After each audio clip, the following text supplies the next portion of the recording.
Hello friends, welcome back to this tutorial.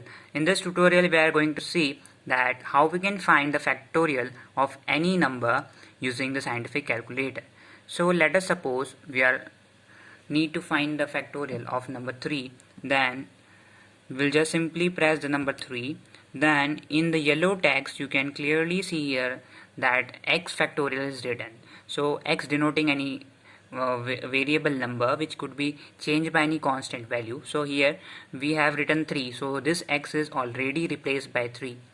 Then for putting up the factorial sign, since it is in yellow color, so activating that, we will first press shift.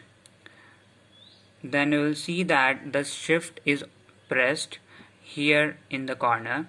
Then after we'll press this x factorial. So you can clearly see that 3 factorials written. So let's check.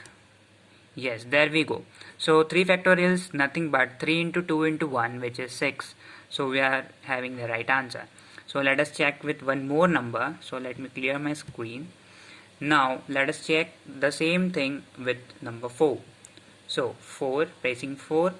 Then for activating the factorial sign we press shift.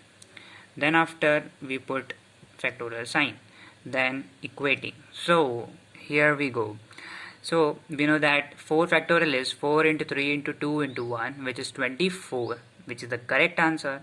So this is how we can find the factorial using the scientific calculator. So meet you soon with the next tutorial. Thank you.